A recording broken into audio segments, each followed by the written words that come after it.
Bismillahirrahmanirrahim. Qala musannifu rahimahullah ta'ala wa nafa'ana fi 'ulumihi fid dharain.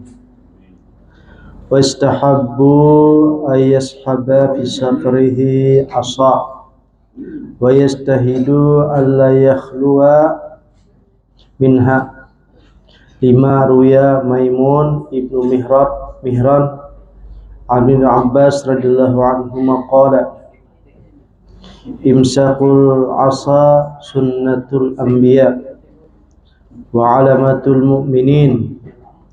Wa qala Hasan al-Basri rahimallahu ta'ala bil asa situ hisalin sunnatul anbiya wa jayyil salihin wasilahu al-ada yani al-hayyata wal kalba wa ghairi jalik wa ni'unu du'afa wa rugmal munafiqin wa ziyadatu fil hasanat wa yuqalu idza kana ma'al mu'min al-asa harbul syaitan minhu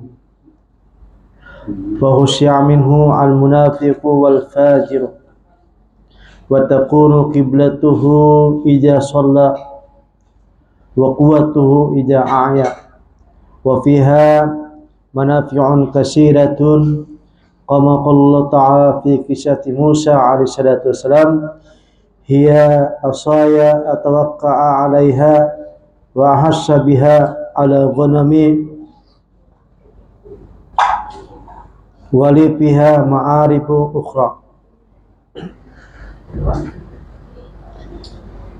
ila akhirih. Bapak-bapak hadirin, ibu-ibu yang dirahmati oleh Allah Subhanahu wa taala, segala puji bagi Allah Subhanahu wa taala, salawat serta salam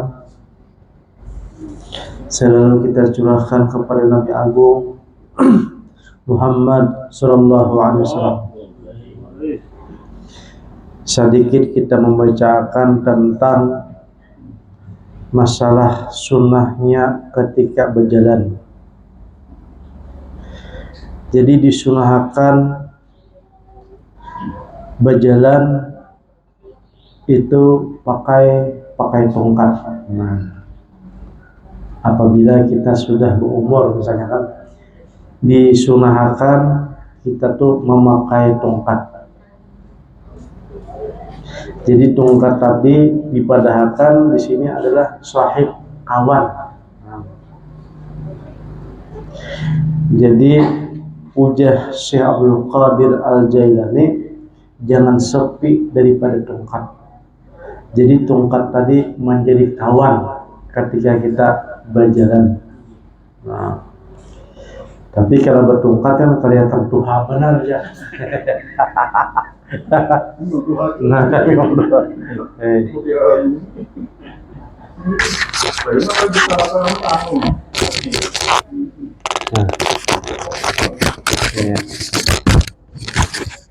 yang Tuhan kaya.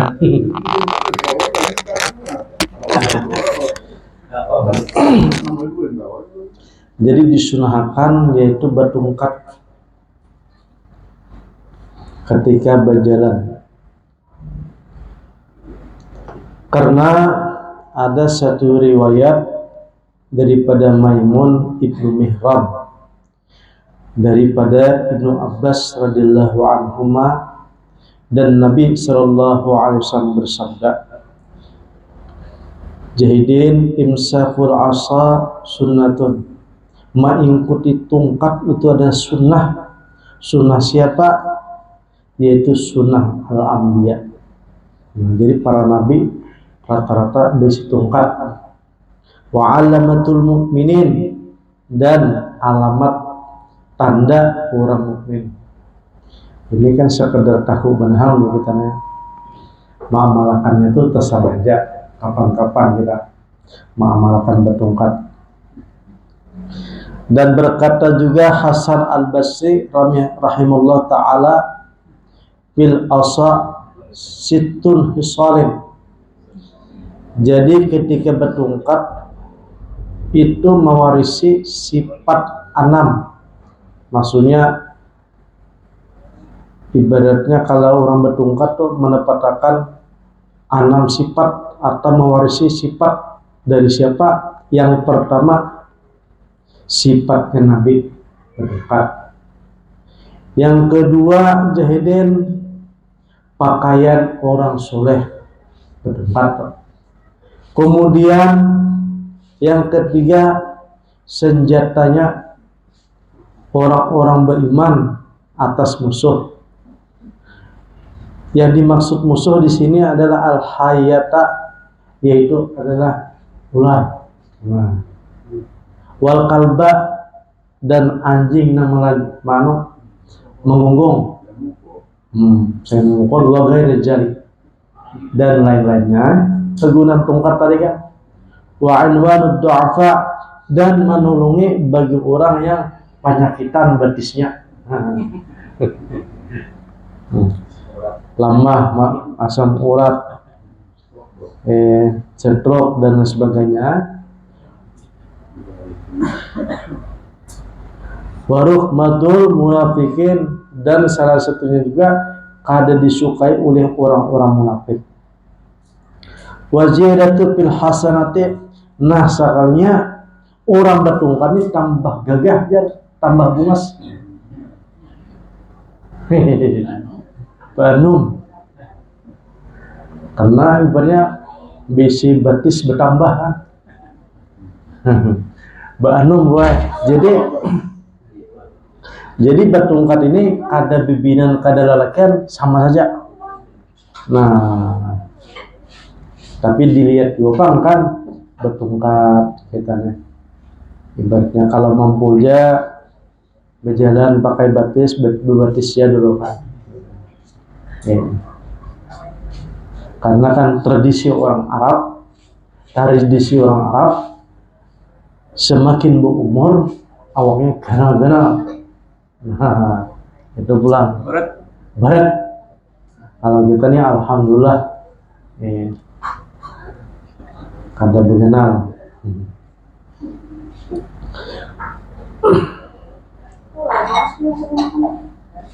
Wa yuqalu idza kana ma'al mu'minin al-asa harbu syaitan minhu. Jadi sekalinya setan itu takut dengan tongkat jar. Pulang.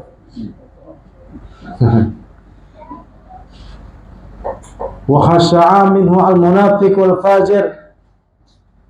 Dan kemudian tongkat tadi kalau kita berkawan dengan tongkat, satu ketika tongkat tadi jadi penghalang untuk pembatas sholat kita. Pulang kan? Karena tongkat tadi dibawa ke masjid. Zaman dahulu kan masjid itu kada berantai, kada berkarpet. Bahkan orang ke masjid itu sholatnya pakai sandal, boleh aja pakai sandal. Karena apa? Karena posisi tanah warak. Di zaman sahabat tuh. Ija sholat. Nah, wa quwwatuhu ija a'ya, dan menjadi kuat, menjadi tambah kuat dengan tongkat tersebut ketika orang itu lemah. Wa fiha manafi'un katsiratun. Nah, di situ banyak sekali kemanfaatan daripada berisi tongkat tadi. Nah, ini bab tongkat kan. Hiya asaya.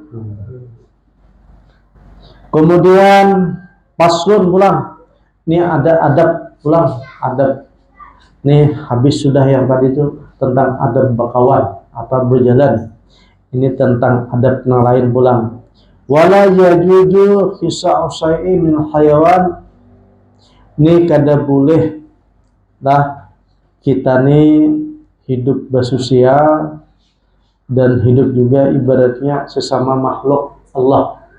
Kalau seandainya di rumah ada bisi ingunan kan, kayak seperti mana kucing ataupun kambing, ataupun apa saja. Jahidin di sini kada boleh mengkabiri daripada binatang. Mengkabiri, membuatnya jadi tamanang. Binatang, ya adab hidupnya. Banyak orang masuk surga tuh gara-gara binatang kan. Dan ada juga orang masuk neraka gara-gara binatang juga.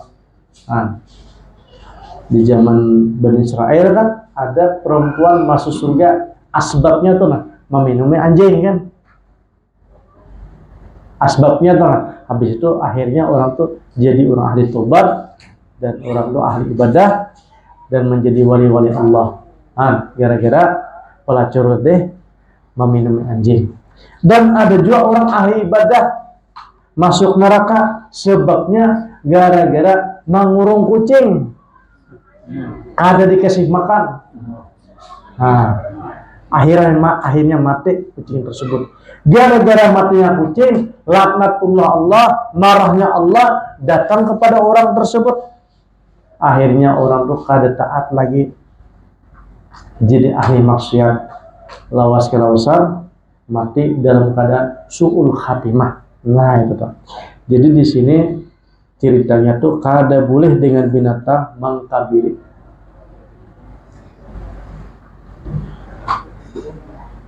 Dan bulan kada boleh juga lawan binatang mengasih tanda di muka. Mungkin bisa sapi kan, dikasih tanda di muka.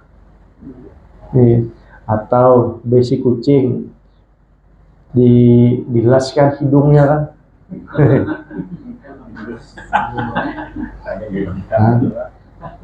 Kada boleh itu.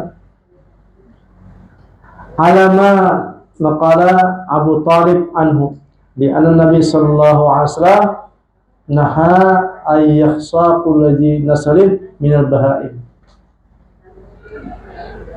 Jadi tentang kada boleh mengkabiri, kada boleh menandai di muka, karena Nabi sallallahu alaihi wasallam melarang kepada sahabat Nabi sallallahu alaihi wasallam untuk mengkabiri yang mana binatang tadi adalah besi bakat turunan.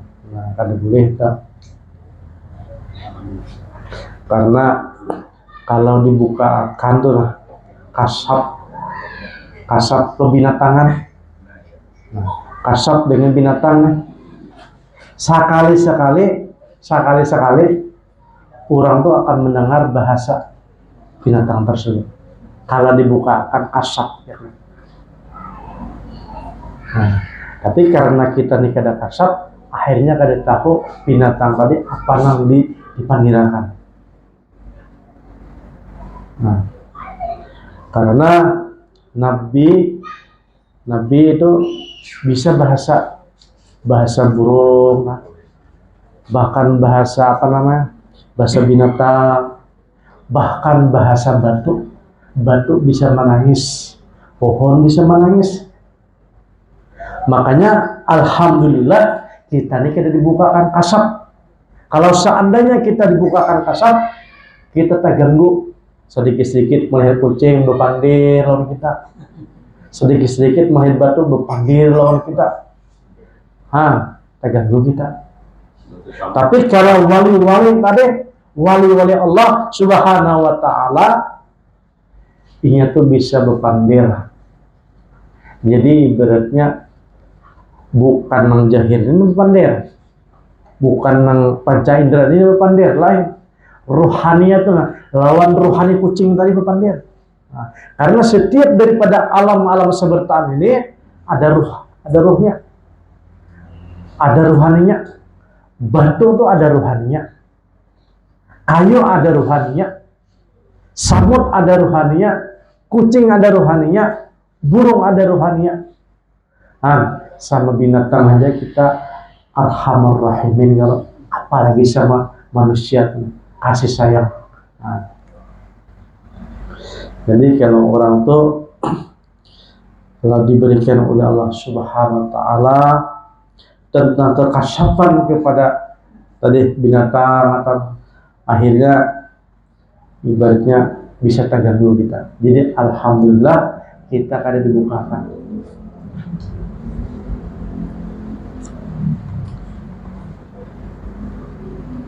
Bahkan bukan saja binatang ataupun hewan yang bisa berpandir. Al-Quran tuh kalau dibuka akan kasar lah. Surah Yasin itu bisa berpandir loh kita. Nah, bersuara tuh boy. Karena yang bersuara itu adalah bukan zahirnya, akan tetapi rohnya tadi. Makanya nanti di akhirat, di alam kubur, Al-Quran yang kita baca tadi berpandir dan membela kita. Seperti mana surah Al-Mulk kan, ujar surah Al-Mulk, hai malaikat, mungkar dan nangkir, engkau jangan menyiksa ulam ini, karena waktu di dunia ini yang memelihara aku. Nah, menjagai aku alias mempercayai aku. Sekarang akulah yang akan membela orang ini, jangan sampai disiksa, aku yang menjaga. Nah itu binatang Al-Quran pun sekalinya baru juga. Nanti satu saat roh binatang kah, roh hewan kah, roh batu kah, apalagi roh ayat-ayat Quran kah, itu kena bertamu kena di akhirat kita berdan. Oh soalnya ini batu nang parak, ini soalnya batu nang rancak diulah, apa namanya, pipirik, ulangan. Bertamu kena di akhirat tuh. Nah, makanya ada nang wali-wali itu tahu ini batu sekian bulan cocok ya.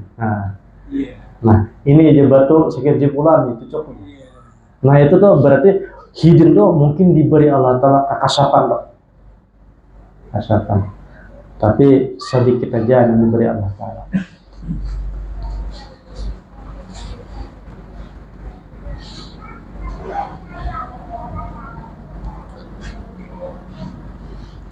Jadi Nabi SAW melarang menandai di wajah kepada binatang tadi.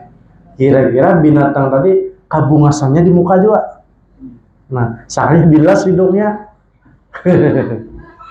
Bilas atau ditindik. Sapi dicocok lah. Nah, akan tetapi ujahidin di sini dirukhsahkan, artinya dibolehkan mengasih tanda kepada binatang, yaitu di telinga, ditindik. Nah, ditindik. Wa in kanala, karena untuk mengetahui orang yang baik seingunan, mungkin tak kumpul kan, jadi tahu nih sapi pulan, nih kambing pulan, nah besi tanda. Jadi boleh selain wajah, gairil wajhi kal afkhaji wal asnamati, selain wajah boleh paha dan pundak. Mengasih tanda tuh, menindik kan, apalagi tuh membakar kan. Kalau di kalung itu, Nah kalau kan itu kan ada makhluk kaya kan, kada lupa kalau kiri. Nah orang bahari kan di orang hulu sungai itu kalongnya ya Pak.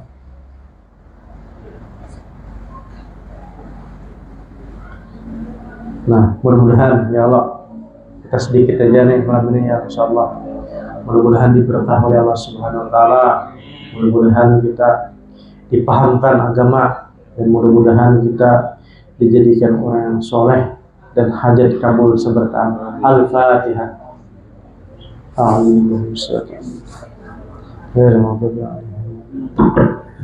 Bismillahirrahmanirrahim. Alhamdulillahirabbil alamin. Wassalatu wassalamu ala asyrafil anbiya'i wal mursalin sayyidina wa maulana Muhammadin wa ala alihi wa ashabihi ajma'in. Allahumma faqihna fid din wa 'allimna ta'wil wa hdina ila sawa'is sabil. Rabbana atina fid dunya hasanah wa fil akhirati hasanah wa qina adzabannar. Walhamdulillahi rabbil alamin. Taqabbalallahu minkum.